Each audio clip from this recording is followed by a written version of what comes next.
Hello everyone, this is Kunal Mehta from Make Me Scientific, and in this video lecture I am going to solve the exercise which is given behind the electricity chapter of standard 10 CBSE textbook. So this is chapter number 12, electricity, and these are the questions of the unsolved exercises. But before you go ahead, there are some basic things that you need to understand. There are some formulas that you will need to remember, right? So the first basic formula is V is equal to I times R. That is the Ohm's law. Then when you deal with the resistances in series, so the equivalent resistance is equal to sum of all the resistances, whatsoever may be the number of resistances. Now in parallel, it goes something like this. Let me change the marker pen. Yeah. In parallel, right, that is in parallel, 1 upon equivalent resistance is equal to 1 upon R1 plus 1 upon R2 plus 1 upon R3 and so on. When you talk about the power, power is basically voltage times current. It may be also, instead of V, you can also write down IR. So it may be I square times R, or it may be also V square upon R. Usually we use this in series and usually we use this in parallel, because in parallel the potential difference remains the constant, and in series the current passing through all the resistances are constant. So these are some basic formulas that you must keep in your mind. Right now, as the lecture proceeds, if some new formulas come up, I'll definitely bring it to your notice. So let's look at question number 1. We have a wire whose resistances are. So basically, when you have a wire like this, which has, wire is always cylindrical in shape, and the area of the cross section is A, the length of the wire is L. In this situation, the resistance is rho L by A. The resistance is inversely proportional to area, directly proportional to the length. Now, when you where rho is the resistivity, that depends upon the material. So when you cut the wire or when you melt the wire, the resistivity does not change, right? Okay, so now this is cut into 5 equal parts. So when you cut it into 5 equal parts, one small part has now length L by 5, whereas there is no change in the cross-sectional area. So let me call this resistance as R dash. This becomes rho because the material remains the same. Length becomes L by 5, so the resistance decreases by 5 times. Okay, so now they are all connected in parallel. So basically you have 1, then 2, then 3, then 4 and 5 again, right? So, and all of them, they have resistance now R by 5, R by 5, R by 5, like that, right? So now they are asking the equivalent resistance of the combination is R dash. So 1 upon R dash is equal to 1 upon R by 5 plus 1 upon R by 5 plus 1 upon R by 5, like that, right? Plus 1 upon R by 5 plus 1 upon R by 5. So what happens is, here on solving this 1 upon R, that becomes equal to 5 by R plus 5 by R. So simply I am going to multiply this by 5, right? So this is 25 by R and this is, R dash. So on reciprocating, we get R dash as R by 25. Now, the single wire had a resistance of R. And then they are asking us to find the ratio of R upon R dash. So I would be, let me create some new space here. So now on finding the ratio of R upon R dash, this is simply R, and whereas this is R upon 25. So your answer is 25 because this RR gets cancelled, or the ratio R upon is to R dash is equal to 25 is to 1. That is the answer to the problem, right? Moving ahead. Which of the following terms does not represent the power? So power is basically VI. So this is correct. Power is equal to VI. I square R is correct. Sorry, this is IR square, which is incorrect. I square R is correct. And V square upon R is also correct. So IR square is not possible formula for. You can only remember one. P is equal to VI. This is the main formula. And you can substitute here V is equal to IR. And then you will get the first one. And instead of V, you substitute instead of I, you substitute V by R, you will get the last one, right? Okay, let's move ahead. Okay, let's move ahead with question number 3. Now we are being said that there is a bulb, and the bulb, when connected to 220 volts like this, maybe AC, maybe DC supply, we don't care. Ohm's law is valid for both. So I'm simply writing 220 volts. This is an AC supply basically, but you can also use a DC battery of 220 volts. Now this gives an power output of 100 watts when 220 volt is connected. So now when the power is decreased to 110 volts, now this becomes 110 volts, this would be dim. The brightness would be dim. Simply students, what they do, the mistake is, when this reduced to half, they simply give the answer as 50 watt without thinking, which is not correct, because power is V square over R. Now, whenever the current flows through the bulb or any electrical circuit, we assume the resistance to be constant. So when the voltage becomes half, the power becomes 1/4. So now the new power, I should be saying, that is equal to voltage. The voltage is half, no change in the resistance, square. So this is V square upon 2R, whereas V square upon R is your old power. Sorry, this is V square by 4, because so this is P by 4. So old power was 100 watts divided by 4. Answer is 25 watt. So the bulb will be so dim compared to the previous case. Okay, so numerical number 4 has to be very patiently understood. See, here it says that we have conducting wire of two conducting wires of same material. So resistivity is same, equal lengths, equal diameter. So basically they both have same resistance, because R is equal to rho L by A, right? So now what am I going to do is I'm going to draw a single such wire, and its resistance is R, that is rho L by A, right? And I'm going to connect it to a single battery of potential difference V.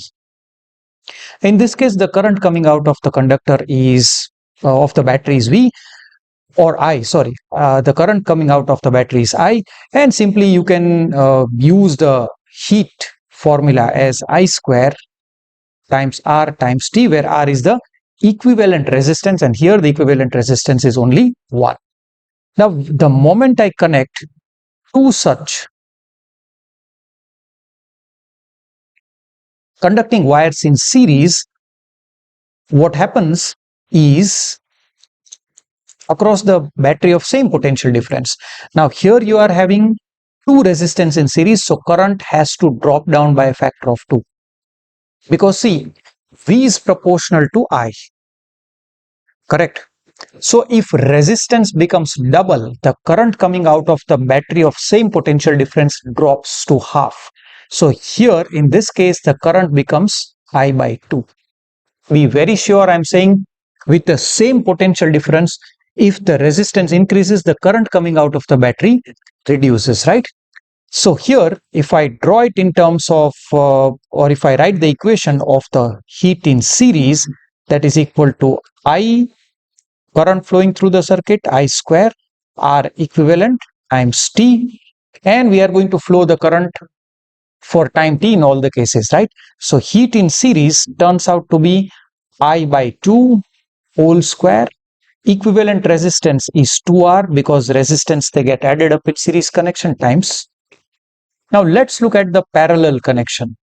So in parallel connection, we have two such conducting wires or two resistances in parallel.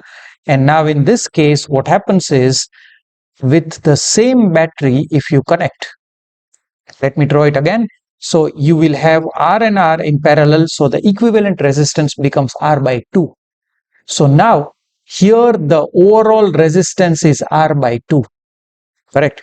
So the current coming out of the battery becomes double 2I. See, always understand V is proportional to, or V is equal to I times R. This is constant because you are using the battery same in all the cases. So this cannot change. Now the question is, if you reduce this resistance by a factor of 2, so the current has to increase by a factor of 2. Now if you say that, sir, I am doubling the resistance from R to 2R, your current should be half from I to I by 2. In that case only, the potential difference V will remain constant. Okay, so here the equivalent the heat in parallel connection is I square times R equivalent times T. So I should be saying here I is basically 2I square. Equivalent resistance is half the R times T. So if we further solve the series one, heat in series, that is equal to this I square by 4, and this 2 is going to get cancelled. So it will be I square RT by 2, and heat in parallel is, this is 4 times 2. So when it gets cancelled, so it is 2 I square RT. So when I take the ratio, it will be I square RT getting cancelled. So answer is 1 upon 4, or 1:4 is the correct answer, right? Moving ahead, they are asking that how is voltmeter connected in a circuit to measure the potential difference.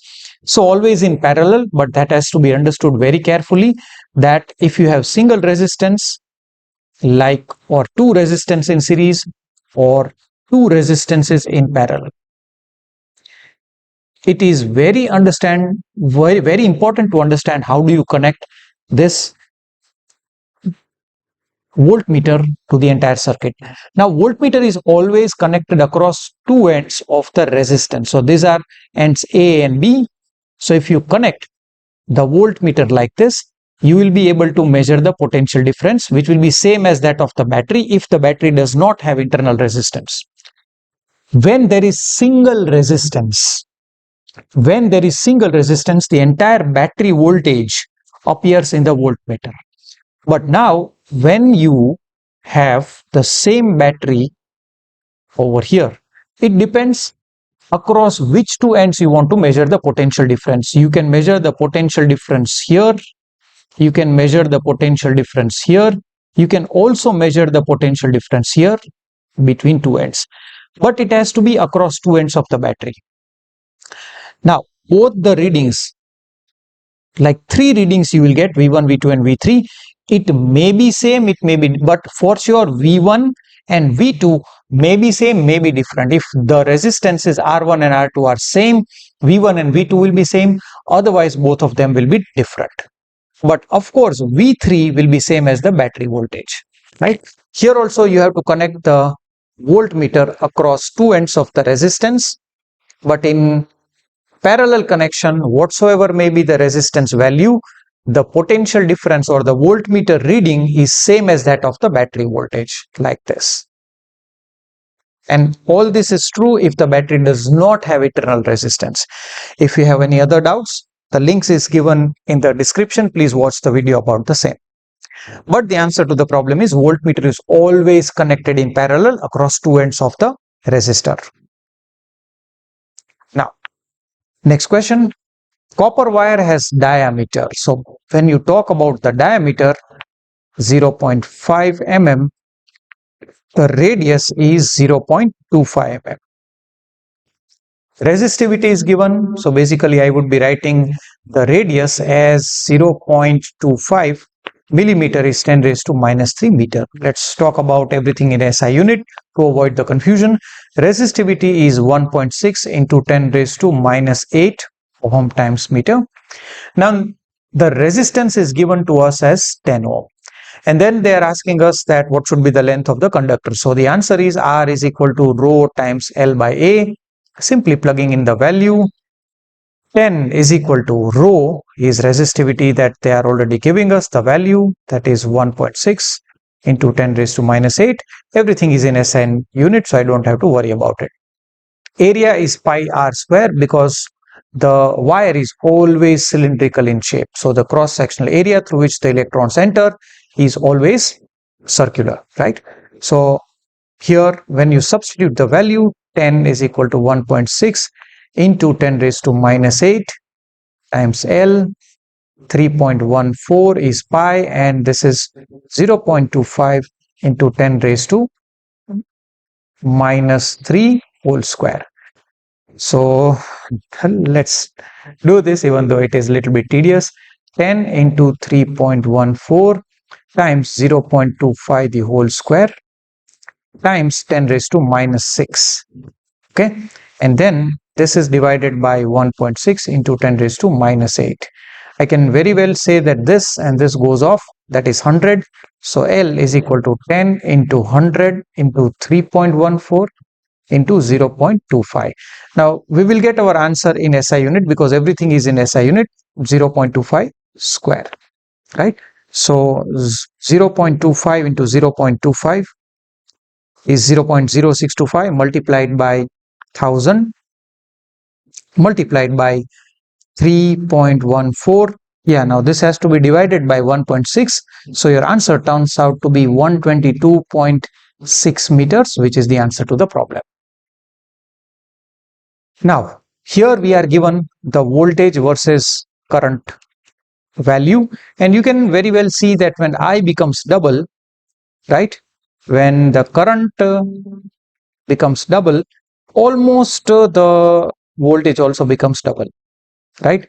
So here this becomes double, this also becomes double almost, and then from 2 to 4 I should be jumping over here, 6.7 to 13.2. So this is a directly proportional graph, right? So V versus I graph should be, you may choose to plot V and I anywhere on the axis. Ideally it is said that you should be drawing V on y-axis and I on x-axis. So it should be a straight line passing through the origin, but we will not draw the graph from the origin because 0, 0 is not given over here. So your graph must be starting from something like this, almost a straight line. This is V versus I graph. That means this is an ohmic resistor that follows the Ohm's law. Now they are also asking us to calculate the resistance of the resistor. That you can find out by finding the slope of the graph. So to find the slope, that is y2 minus y1 upon x2 minus x1, or here instead of y2 minus y1, instead of y-axis we have v, so v2 minus v1 upon I2 minus I1. So I am going to take any two values, or let me use this and let me use this one, correct? So this becomes V2, this becomes V1, this becomes I1, and this becomes I2. Okay, so 13.2 minus 6.7 upon 4 minus 2. So basically 13.2 minus 6.7 is 6.5, and 6.5 divided by 2, that is 3.25 ohms. That is the answer to the problem, right? This is how we may do it.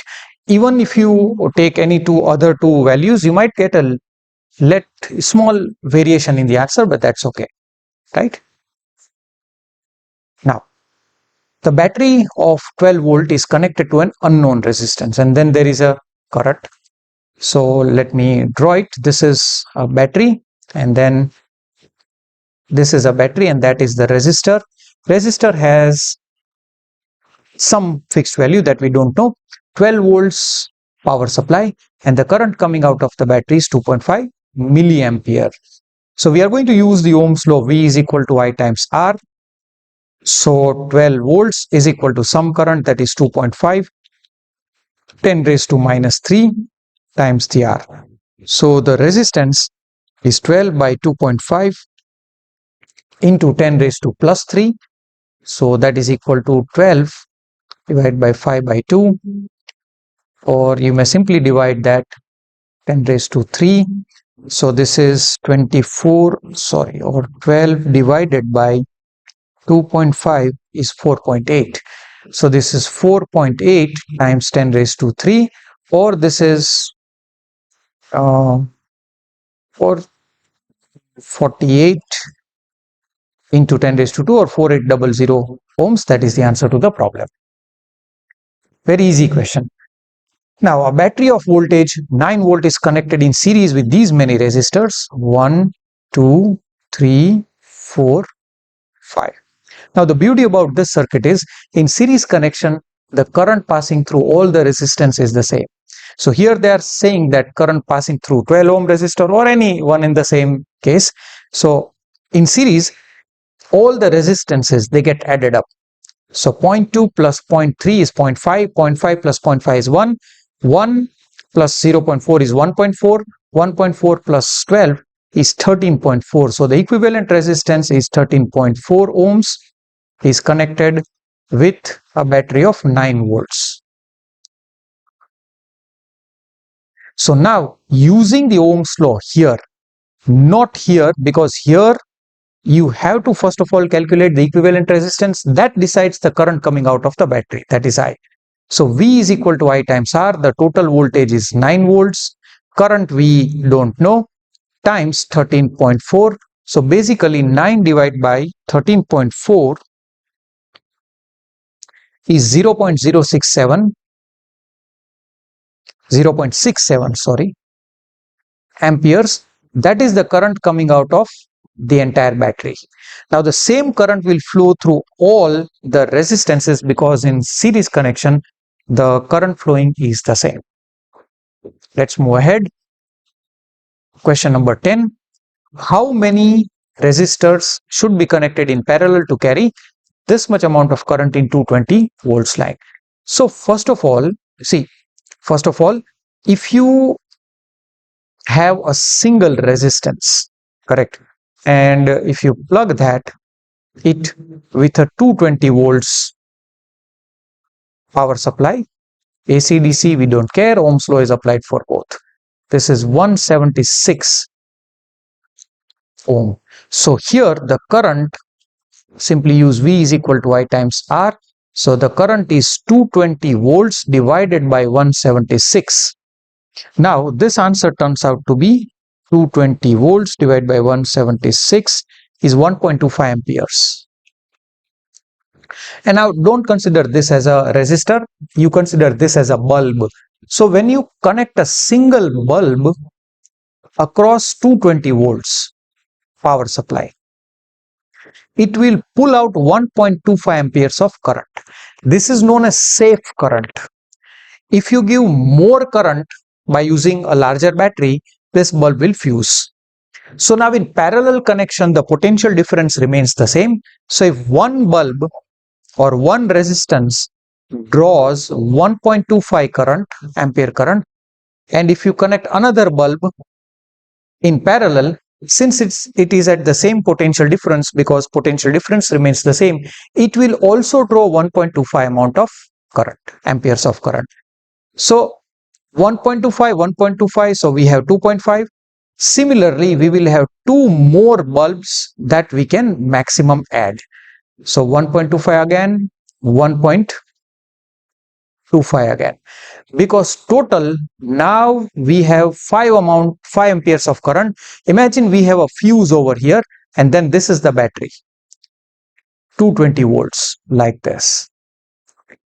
Now since we have a fuse of 5 amperes, it may maximum allow 5 amperes of current, and then there are 4 bulbs. If you add one more bulb, this fuse will blow up, right? This part is not added in the question, but to make sure that you understand this concept well, I have taught you in this manner. So maximum 4 bulbs that we can use it over here. Okay. We are given 3 resistors which are of 6 ohms each, and then we are supposed to obtain 9 ohm as well as 4 ohm by their connections, right? So this is basically a little bit easy question, but sometimes you may get entangled in the series and parallel connection. So if we have all 3 in series,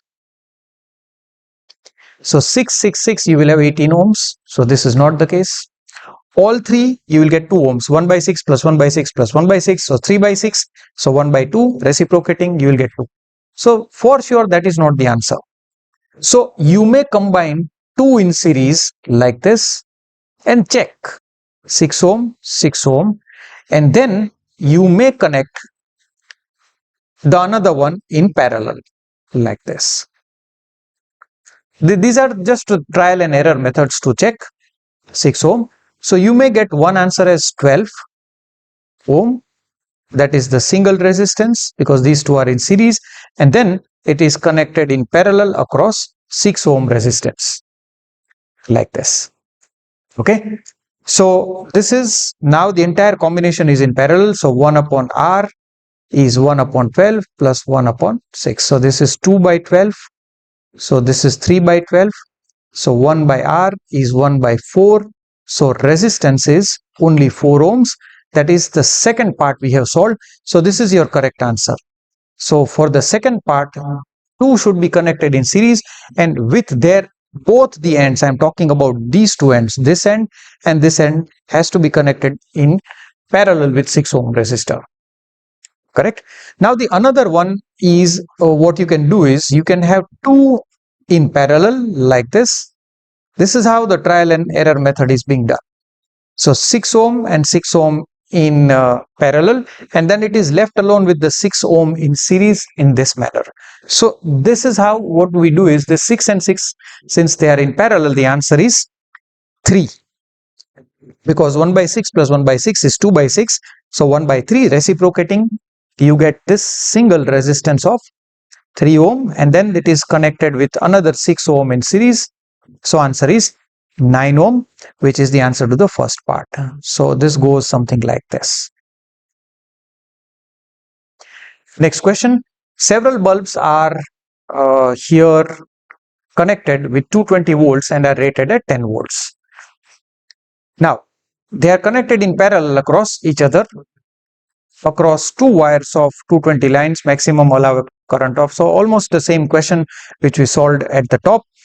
So if we have one bulb of 10 watt connected with 220 volts like this.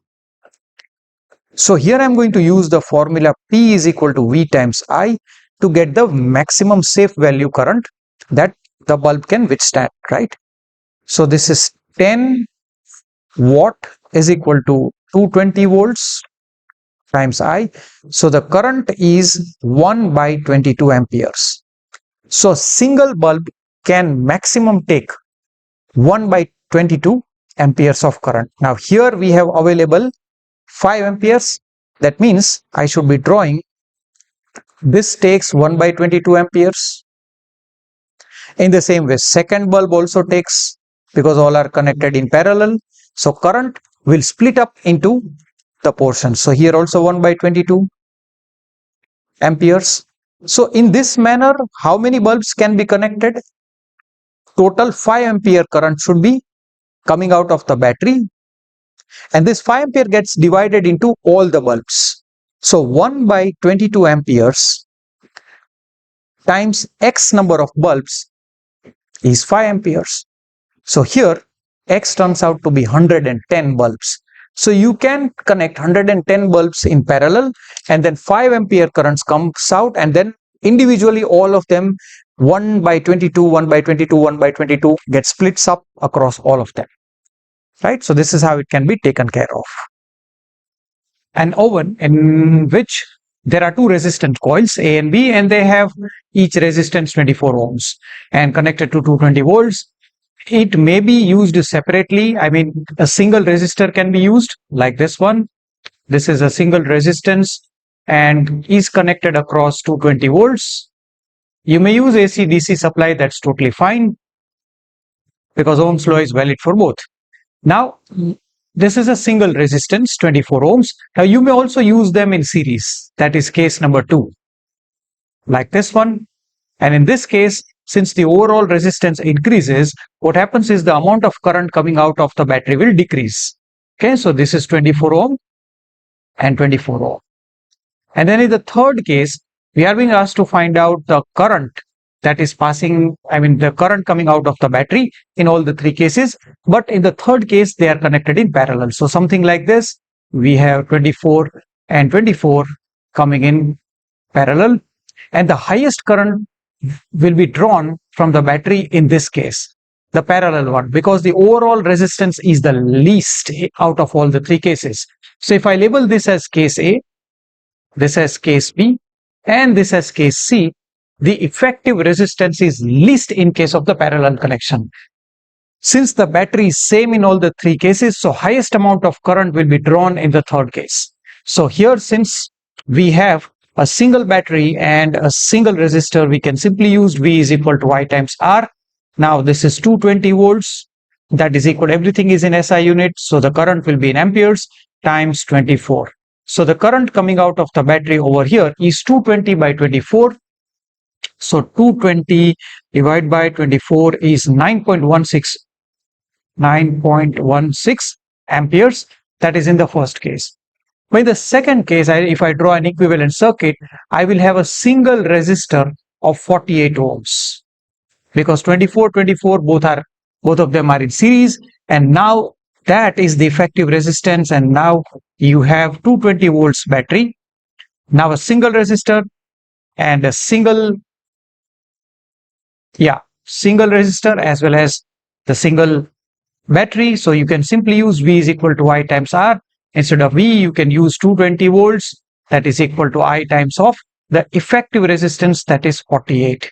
So 220 divided by 48 is 4.58 amperes. So the current coming out here has decreased compared to the previous case. As I said, more the resistance, lesser is the current coming out of the battery.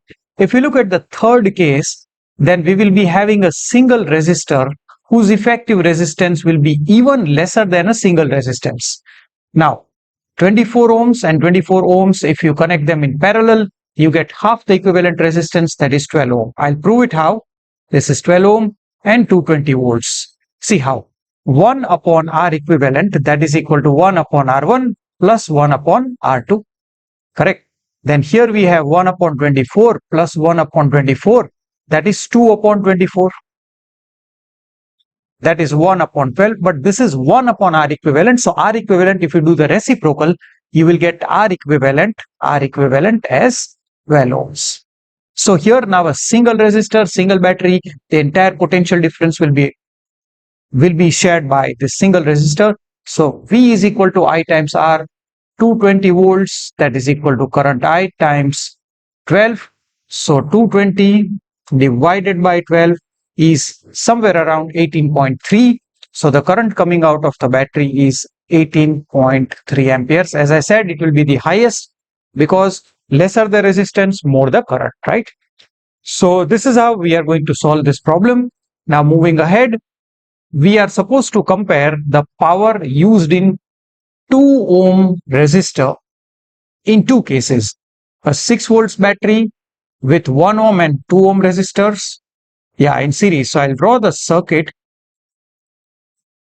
like this: 1 ohm, 2 ohm connected with a battery of 6 volts. Now here we have another case in which 12 ohm and 2 ohm are connected in parallel. So I should be saying you guys, you should use the equation of power very carefully. You will get the answers with respect to all the formulas, but we'll try to shorten the numerical by using the proper formula. See how I do that. So here we have a battery of 4 volts like this. Now let's jump into case A, that is the series connection, and case B is the parallel connection. Okay. So now there is some current I that is going to come out of the battery. Now that current will be common for 1 ohm as well as 2 ohm. Now I should be very carefully saying, please use P is equal to I square R in case of series connection. That is due to the fact that the current flowing through both the resistor is same. Whereas in case of the parallel connection, you should be using power is equal to V square over R. That is due to the fact that the potential difference remains the same in parallel connection. So if you connect a voltmeter here across 12 ohm resistor, you will be getting 4 volts. Here if you connect the potential, if you measure the potential difference, you will get 4 volts, because potential difference across any number of resistance in parallel connection remains the same as that of the battery voltage. Now that's why I say that use this in parallel connection. So P is equal to I square R. We don't know the value of R, so let's calculate the value of R by using the equivalent resistance. Now you have a single resistance of 3 ohm because 1 and 2 are in series, and now 6 volts is the battery voltage. So now I should be using V is equal to I times R. So 6 volts is equal to I times 3. So the current flowing through the entire circuit is 2 amperes. That means 2 ampere current is flowing through both the resistors. So if I calculate the power, that is 2 square times the resistor, which we are being asked to find the power across is 2. So that is 8 watt because everything is in SI unit. In the same way, if you are being asked to find out to calculate the power across 1 ohm resistor, I square R, you need to substitute 1 ohm in place of the R, right? Okay. So now let's move ahead with the parallel circuit. This is going to be very easy for us, right? We will be solving it within one step. So power across 2 ohm resistor in parallel connection is V square over R. Now V is same as the battery voltage, so 4 square divided by 2 ohm resistor. So this is 16 by 2. So the answer is 8 watt. Correct? So this is how we are going to solve it. There is no use to calculate the effective resistance or anyhow. This is how the problem goes. Next question. 2 lamps rated 100 watt and 60 watt. That means if you have lamp, say for example A, I'm going to call this as lamp A, connected at 220 volts. AC, DC again doesn't matter. Then this lamp A would be giving 100 watts of power, delivering 100 watts of power. In this case, if you use formula P is equal to V times I, 220 that is equal to, oh sorry, I made a mistake here, it should be 100. Let me rub this.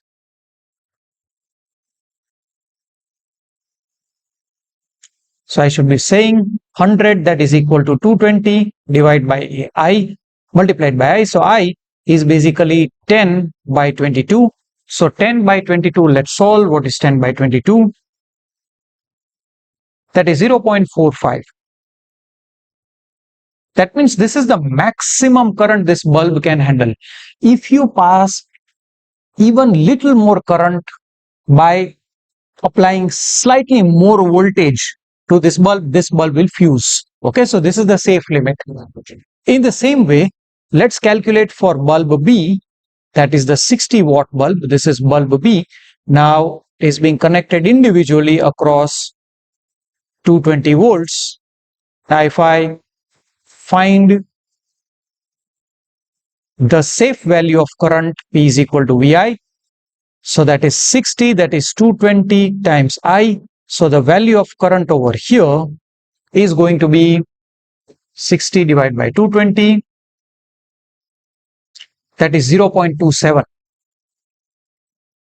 amperes, right? Till 2 digits.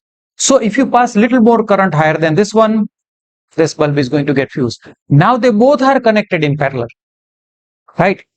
Then the situation becomes something like this. This is bulb A and in parallel with bulb B, which is usually in our home household connections. This is 220 volts battery. Then this requires, that is bulb A and this is bulb B. Bulb A requires 0.45 amperes of current and this requires 0.27 amperes current because both of them they are getting 220 volts because they are in parallel. So each one of them will extract 45, 0.45 and 0.27 amperes of current. So total amount of the current coming out of the battery is 0.45 plus 0.27 will be 0.72. So the total current coming out of the battery is 0.72 amperes, out of which 0.27 will go in bulb B and 0.45 will be accepted by bulb A. This is how we can do it. Next, which uses more energy, 250 watt TV in 1 hour or 120 watt in 10 minutes? My answer should be, go by this way, use kilowatt hour concept, that is the SI, that is not the SI unit of energy, but that's the conventional one. So I will be using energy is equal to power multiplied by time formula. Power is given 250 watt, 1 hour. So this is basically 250 watt hour and divided by 1000. If I do this, so divide by 1000, it will be 0.25 kilowatt hour. If you want to convert this into joules, 1 kilowatt hour is 3.6 into 10 to the power 6 joules. but I should say that here you should be ending because they have not given in the question the clear idea as to convert that into SI unit or not. So basically, I would suggest you to stop here. This is for the TV. Now let's calculate the energy for the toaster, right? That is again power multiplied by time. So 1200 watt times. Now you need to convert this into hour, right? So 10 minutes divided by 60 is hour. So that is 1 by 6, 6 ones are 6 200. So 200 watt hour. So if you convert that, so it is 0.2 kilowatt hour. You can very well see that the power consumption by the television is comparatively higher than that of the toaster when operated for 1 hour or 10 minutes. Right? So this is how you should be doing this. Please do not go for conversion into joules unless asked. Now, a heater has a resistance of 8 ohms, draws this much amount of current for 2 hours. Calculate the rate at which the rate means it is heat. Heat divided by time. See, heat is a form of energy. They are asking you to calculate the rate. Rate means any quantity divided by time. Now, here you are being asked rate at which the heat. So, heat divided by time. Heat is energy. So, energy divided by time is power. So, indirectly, they are asking you to calculate the power in this numerical. And power formula we know. Power is VI or I square times R or V square upon R. Now, here our easiest answer would be I square R. So 8 square into 15 because everything is given in the SI unit. So this is 64 multiplied by 15. 64 multiplied by 15 is 960 watt. Because everything is given in SI unit, so answer is of the power is going to be watt, right? Moving ahead, explain why tungsten is almost used, because I should be saying tungsten is wolfram. That is the chemistry name or the Latin name, and its melting point is about 3800 degrees Celsius. So due to very high melting point at large currents also, the filament of the bulb does not get melt. That's why we use that. Now, why are the conductors of the heating devices such as bread toasters and electric irons are made up of alloys rather than a pure metal? See guys, now pure metals have less resistance, right? Whereas alloys, when you mix 2 to 3 metals in molten state, the alloys which are produced have high resistance. Now, why do we require high resistance? That is due to this one. See, heat output across a resistor is given by I square RT.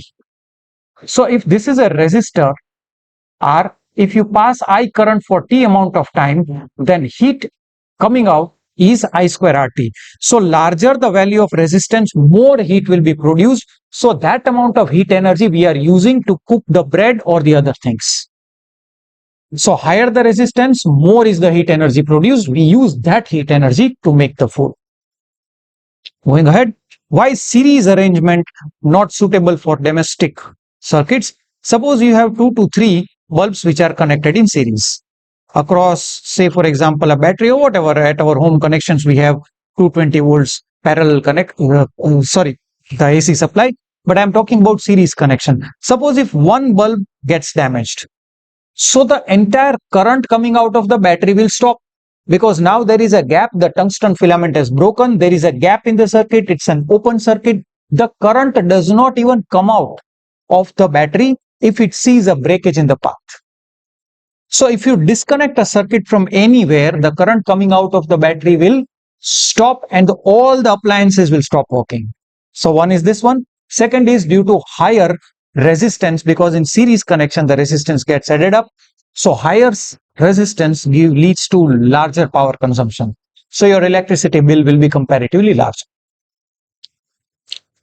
How does the resistance vary with its area? The correct answer is R is equal to rho L upon A. So higher the area, lesser is the resistance. That's due to the fact that if there are two wires like this, the electrons going from here and the electrons going from here in case B and case A.